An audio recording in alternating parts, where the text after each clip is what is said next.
আসসালামু আলাইকুম আমি প্লাবন। আজকে একটা চমৎকার ছোট্ট প্রাণীর সঙ্গে আপনাদেরকে পরিচয় করে দিব। দেখেন তো কত সুন্দর একটা মিষ্টি শালিক পাখির বাচ্চা। আমি হঠাৎ করেই এই পাখিটাকে পেয়েছি, অসহায় একা, আর একটু ভয় পেয়ে গিয়েছিল। চারপাশে মা বাবার কোনো খোঁজ নেই, তাই ভাবলাম যতক্ষণ না ওর মা বাবা ফিরে আসে বা ও বড় হয়ে নিজের পায়ে দাঁড়াতে পারে ততদিন আমি ওর যত্ন নিব। শালিক পাখি খুবই বুদ্ধিমান, এরা মানুষের কথা পর্যন্ত নকল করতে পারে। এই ছোট্ট পাখিটি এখনই খাওয়ার জন্য ডাকাডাকি শুরু করছে। আমি ওকে দিচ্ছি উষ্ণতা, ভালোবাসা আর প্রয়োজনীয় খাবার, যেমন সেদ্ধ ডিম, সুজি আর কিছু ফল। তুমি চাইলে তোমার চারিপাশে এরকম পাখি ভুলেও পেতে পারো, আর এটাকে পেলেও তুমি ফেলে দেবে না, কারণ এই পাখিটা তুমি চাইলে জীবন বাঁচাতে পারো।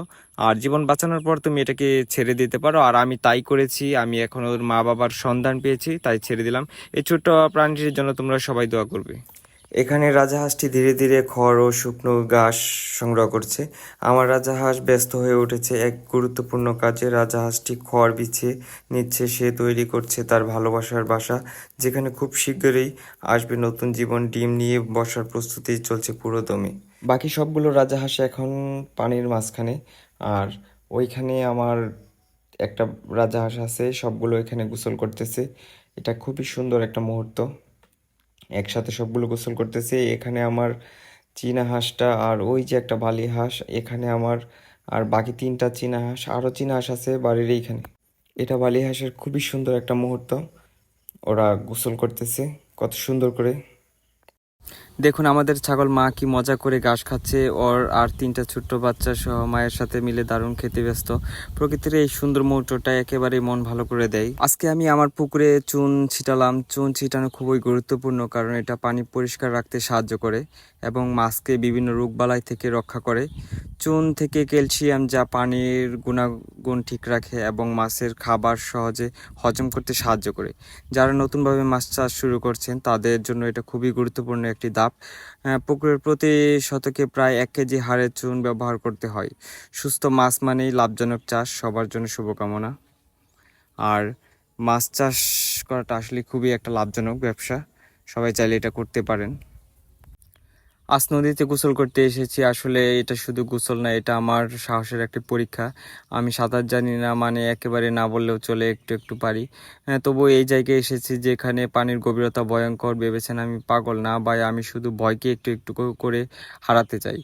প্রথমে ভয় লেগেছিল, সত্যি বলছি, কিন্তু মনকে বুঝালাম যদি একটু একটু পারি তাহলে একদিন অনেকটা পারবো। এই গভীর পানির মধ্যে দাঁড়িয়ে আজ বুঝলাম সাহস মানেই কখনোই সব জানাটা না। সাহস মানে হলো অল্প জানার পরও চেষ্টা করা। ভাই, ভয় পেও না, ভয়ের সাথে বন্ধুত্ব করতে শেখো। কারণ ভয় একদিন তোমার সবচেয়ে বড় জয়ের গল্প হবে। আর এইভাবে আসলে পানির মধ্যে সাঁতার কাটলাম। এখানে পানির গভীরতা অনেকটা বেশি ছিল, যেখানে একটা মানুষ অনায়াসে ডুবে যাবে। মানে আমার মতো 10 জন এইখানে পানির উপর দাঁড়াতে পারবে, এই পানির গভীরতা, তারপরও ও উপরে উঠে আসতে পারবে না, এরকম গভীরতা এখানে পানির। তারপরেও নৌকা থাকায় এইখানে আসলে খুবই ভালো করে, মানে একটু একটু করতে পারছি, হালকা হালকা সাঁতার কাটার চেষ্টা করেছি, কিন্তু বেশি দূরে যেতে পারি নাই। আসলে বেশি দূরে যেতে গেলে এই নৌকাটা পরে আমি আর ধরতে পারবো না। তারপর এটা আমার জন্য একটা খুবই রিস্ক হয়ে যাবে, আর পানির নিচে একবার চলে গেলে আসলে বের হওয়াটা আমার জন্য কষ্টকর হয়ে যাবে। আমি আসলে সাঁতার তেমন জানি না, এই একটু একটু পারি আর কি। এটা দিয়ে আসলে বেঁচে থাকার মতো যে সাঁতারটা, ওইটা মনে হয় না পারবো। আসলে প্রচণ্ড পানির স্রোত, দ্বারের মধ্যে আমার এই সাঁতার ওইখানে কিছুই না, ওইখানে খুবই কষ্টকর হয়ে যাবে আসলে বেঁচে থাকার জন্য। সো সবাই আসলে সাঁতার শিখবেন, সাঁতার শেখাটা সবার জন্য জরুরি। আসলে পানির মধ্যে কোথাও যেতে গেলে, গোসল করতে গেলে যে কোনো একটা দুর্ঘটনার হয়ে যেতে পারে, আর সেটার জন্য সকলেরই সাঁতার জানাটা প্রয়োজন। আর সবাই আপনারা সাঁতার শিখবেন, এটা অনেক একটা জরুরি। মোটামুটি কম বেশি সবাই সাঁতার পারে। আমি আসলে গ্রামে থেকেও সাঁতারটা শিখতে পারি নাই, কারণ তেমনভাবে পানিতে যাওয়া হয় নাই, সেটার জন্যই সাঁতারটা শেখা হয় নাই। তারপরেও এই পানির মধ্যে আসলে খুবই আনন্দ করলাম সবাই মিলে গোসল করে।